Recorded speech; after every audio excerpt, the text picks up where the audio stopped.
मैं यहाँ सिर्फ ये देखने आई हूँ कि दूसरों की जिंदगी का सुकून बर्बाद करने वाला क्या खुद सुकून में है?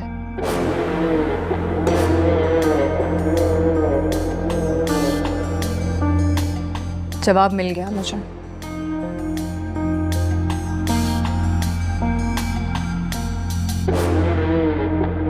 कहाँ जा रही हो? पता नहीं।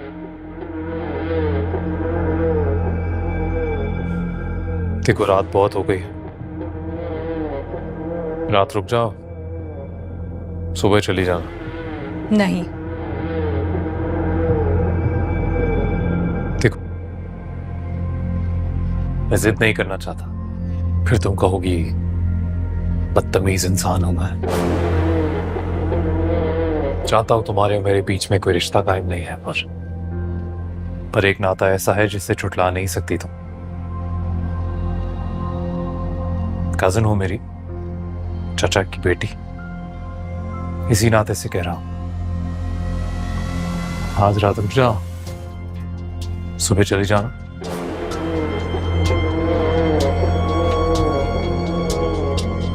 वैसे भी दिख रहा है कि अंदर बहुत कुछ दबाए बैठी हो, बहुत कुछ कहना चाहती हो, तो क्या बुराई है अगर दो लोग एक दूसरे के सामने अपने दिल का हाल कह दें? मन हल्का हो जाएगा ना।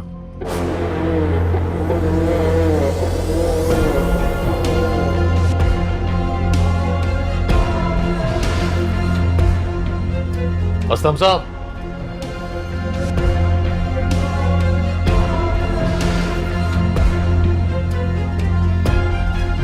मैडम को गेस्ट रूम में ले जाए। आइए दीदी।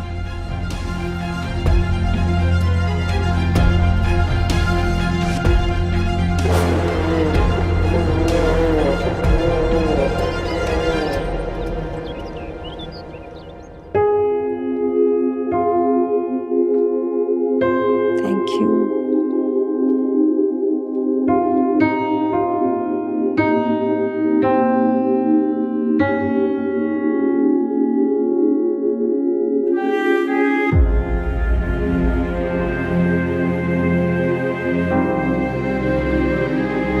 क्या बात है दिल में?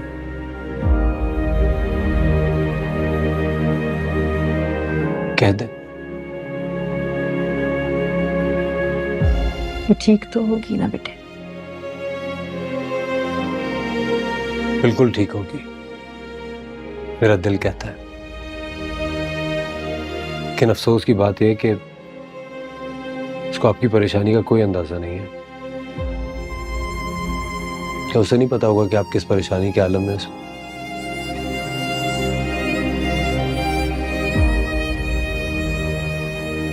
मम्मी, मैं कल की बात मुकम्मल करना चाहता हूँ।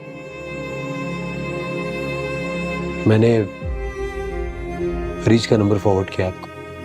क्या तुमने नाजिश को? नहीं, मैंने नाज़े से कोई बात नहीं की। ऑफिस के रैकेट में उसका पुराना नंबर था तो वहां से निकाल लिया था, क्योंकि वो हम में से सबसे पहले रीच की बात सुनेगी और मानेगी। इस बात का मुझे पूरा यकीन है। और तुम्हें यकीन है कि तुम रिश्ता भेजोगे और वो मान जाएगी?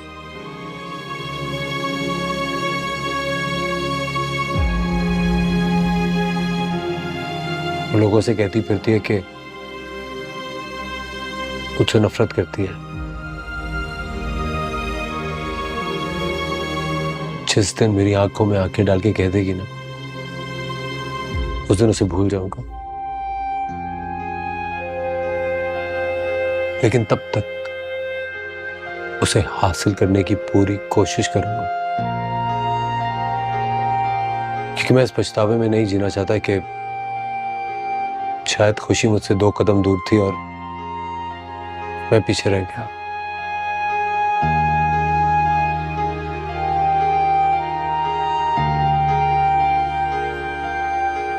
चाहे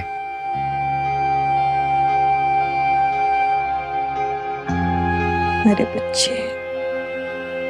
ये देखें, ये इस टाइप के होंगे, ठीक है ना? ये पकड़ो तुम। इस टाइप का, ये सारे डिजाइन्स, ठीक है ना? इस साल भी बिल्कुल ऐसे ही बनेंगे, लेकिन थोड़ा सा चेंज आएगा उसमें। अस्सलाम वालेकुम सर। वालेकुम। ये कब के हैं? सर ये मैंने पिछले साल के प्रिंट्स दिखा रही थी ताकि इन्हें थोड़ा सा आइडिया हो जाए। इनका काम अभी देखा नहीं है आपने। आप सबसे बेहतर आइडियाज हैं इनके पास, इसलिए प्लीज कंफ्यूज ना करें। मैंने अरीज को डिजाइनिंग डिपार्टमेंट के लिए हायर किया है और मेरी ख्वाहिश है कि ये जल्द से जल्द अपना काम शुरू करें। ओके। ये सब दिखा के बर्बाद ना करें प्लीज। आप आइए मेरे साथ। जी सर।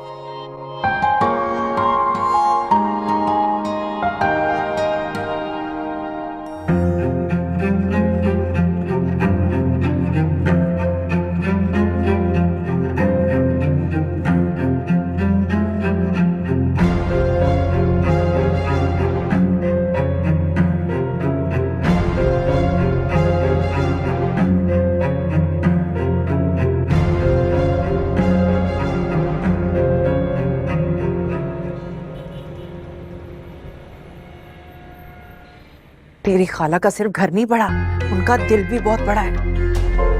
पापा, अरे यूं अचानक मुझे बता दिया होता, मैं खुद आ जाती तुम्हें लेने के लिए। हाँ बात ही कुछ ऐसी थी। अच्छा अब आ गई हो तो आओ अंदर। आ जाओ। देख लिया तुमने अपना कमरा? कोई मसला तो नहीं है ना? जी नहीं खाला।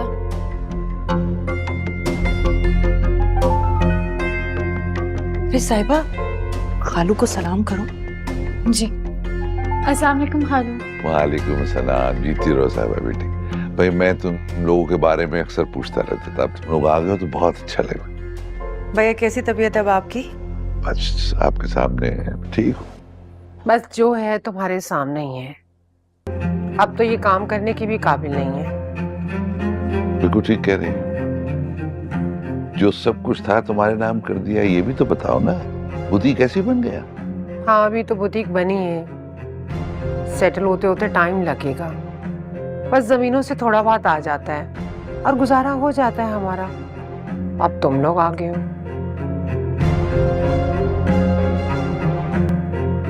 आपा, मैं जबरदस्ती नहीं आई यहाँ, बड़ी मजबूरी से आई हूँ। और ईज, उसने हमें कहीं का नहीं छोड़ा। देखे थे टीवी पे उसके शौहर के चर्चे, लेकिन सच्ची बात है उस बच्ची का भी इतना कसूर नहीं है। तुम्हारी गलती है, तुम्हें देखभाल के रिश्ता करना चाहिए था। खाले यही बात तो मैं अम्मी को समझा रही थी, लेकिन अब इस बात के समझने का क्या फायदा। अच्छा तुम खड़ी क्यों हो बेटा? बैठो। मेरे पास आओ। अच्छा शाबाश। हाँ बैठो ना।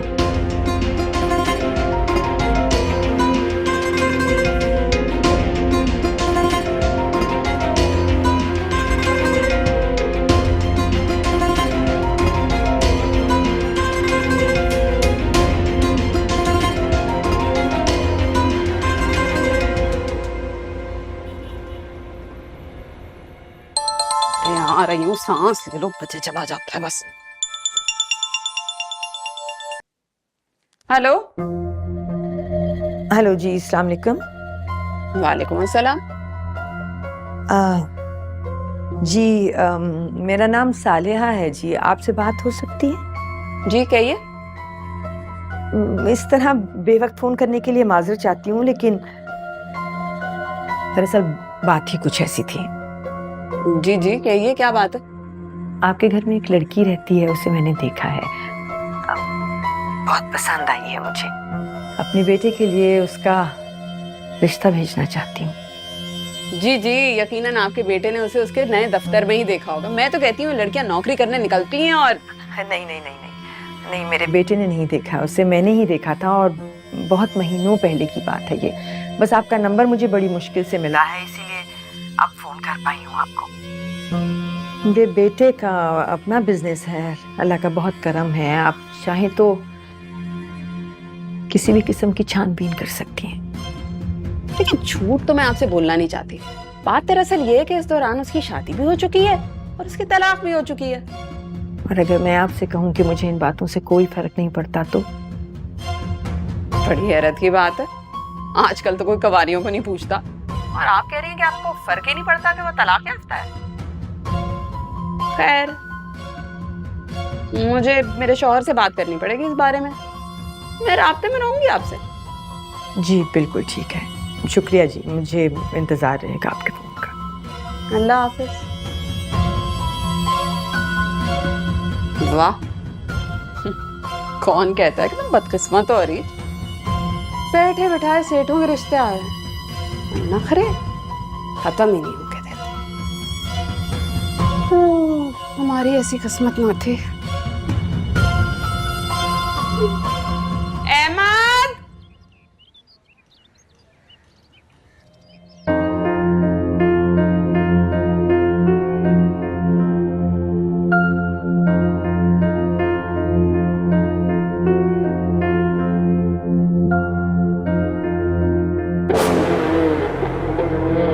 ऐसे ही जा रही हो, बिना कुछ खाए बिना कुछ पिए? थोड़ा खातिर का मौका दिया होता।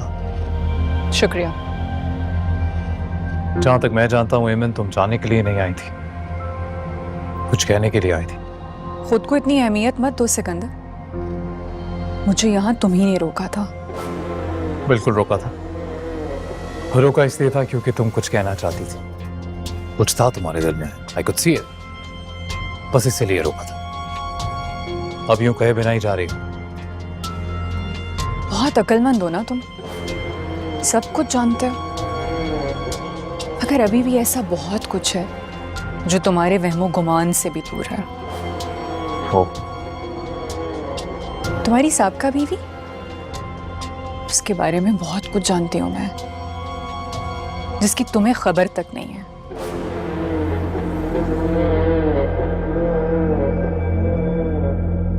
कितनी अजीब सी बात है ना, कल तक मैं तुम्हारी साबका बीवी थी, लगता है तुम्हारे आज में तो कोई रहना ही नहीं चाहता। सब तुम्हारे माजी का हिस्सा बन जाते हैं। ईमन, अगर तुम ये कहने वाली हो कि मेरी साबका बीवी किसी और से मोहब्बत करती थी, तो you will be sad to know कि वो मैं ऑलरेडी जानता हूं। हाँ हाँ, तो क्या तुम ये भी जानते हो कि जिसे वो पसंद करती थी वो कौन है? तुम्हारा अपना भाई।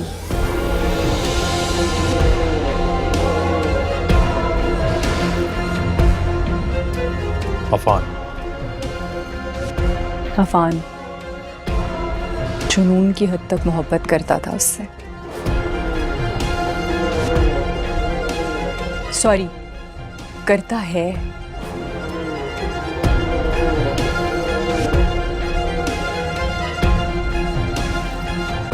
वो तुम्हारी अम्मी की देखभाल के लिए आया करती थी उस घर में।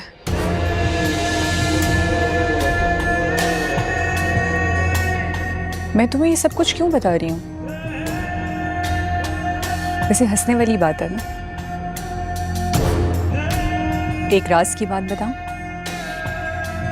तुम्हारी दोनों बीवियां ही तुम्हारे भाई को पसंद करती थी। फैंटास्टिक। तुमसे तो अच्छी किस्मत पाई है उसने।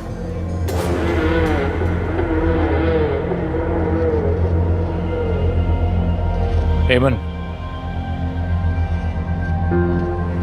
सच कह रही हूं, तुमसे मेरी शादी चचा ने तय की थी। अगर तलाक के बाद मेरा दिल आफान को पसंद करने लगा। यहां से कहां जाओगी? पता नहीं, कोई नई जगह ढूंढूंगी। अगर अब मैं उस घर में वापस नहीं जाऊंगी जहां के लोग बार बार मेरे अरमानों का खून करते हैं। तो अपने पैरों पे दोबारा खड़ी होना चाहती हो? और इफ अगर मैं कहूं कि मेरे पास तुम्हारे लिए एक ऑफर है, पेशकश, ज्यादा सोचो नहीं, तुम्हारे ही फायदे की है।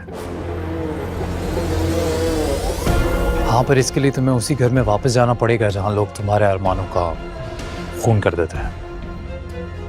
कभी नहीं। देखो यमन, तुम्हारी शादी मुझसे घर वालों ने करवाई थी, किसी यतीम या बेसहारा की हैसियत से नहीं यमन, बल्कि मेरे लिए काम करने वाले की हैसियत से। अपने पैरों पे खड़ा नहीं होना चाहती तो तुम मुझे वहां अरीज की वजह से भेज रहे हो ताकि मेरे जरिए से तुम उसकी खबर रख सको। मगर क्यों? तुम्हारा भाई काफी नहीं है उसके पीछे भागने के लिए? फर्क है, वो जो करता है उसकी मोहब्बत में करता है, मैं जो तुमसे करने के लिए कहूंगा वो महज उसकी नफरत में है। सो फर्क है। और ये मैं इसलिए भी करूंगा यमन क्योंकि मैं जानता हूं तुम्हारे साथ मैंने अच्छा नहीं किया। पर ये हमारी शादी जबरदस्ती की शादी थी, मैं कभी राजी नहीं था और ये बात डैड अच्छी तरह जानते थे। तो तुम्हारे कसूरवार वो लोग हैं, मैं नहीं। मुझ पर बार बार ब्लेम डालना गलत होगा। अलबत्ता मेरे साथ मिलके तुम बहुत कुछ कर सकती हो अपने लिए, और जो भी जवाब देना है सोच समझ के देना है मन, क्योंकि एक बार तुमने हाँ कह दी तो वापस नहीं पलट पाओगी।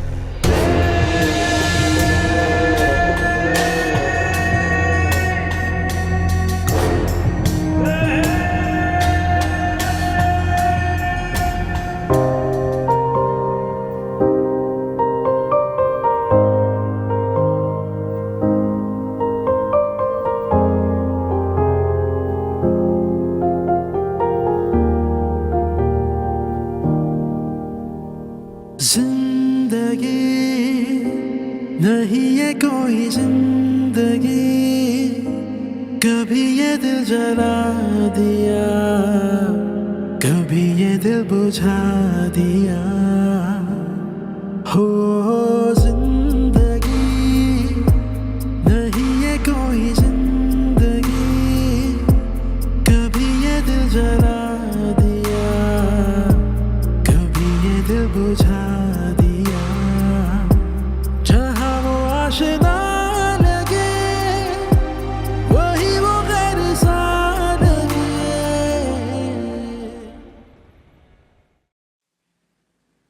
अस्सलाम वालेकुम। वालेकुम अस्सलाम। आओ बैठो, खाना खा लो, वरना फिर ये कहेंगे कि भूखी आई और मैंने पूछा था कि। बैठो।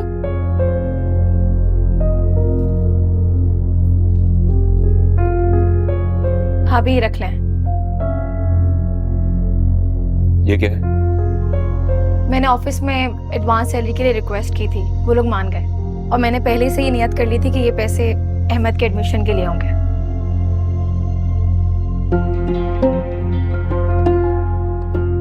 नहीं नहीं, हम ये नहीं रख सकते। लेकिन क्यों भाई, क्या मैं अहमद की कुछ नहीं लगती? नहीं नहीं, ऐसा नहीं है, लेकिन अगर तो ये पैसे मोहब्बत से दे रही हो तो ठीक है, लेकिन अगर एहसान करके दे रही हो तो फिर गड़बड़ है। अपनों पर एहसान नहीं किया जाता भाभी। अगर मोहब्बत को नापा जा सकता तो मैं आपको दिखाती कि कितनी मोहब्बत करती हूँ मैं अहमद से। अब अहमद का एडमिशन अच्छे से अच्छे स्कूल में ही होगा। अरीज, प्लीज भाई, अब मना मत कीजिएगा। भाभी ये रखिए। बैठो ना, खाना खाओ। बैठो बैठो, खाना खाना खाओ।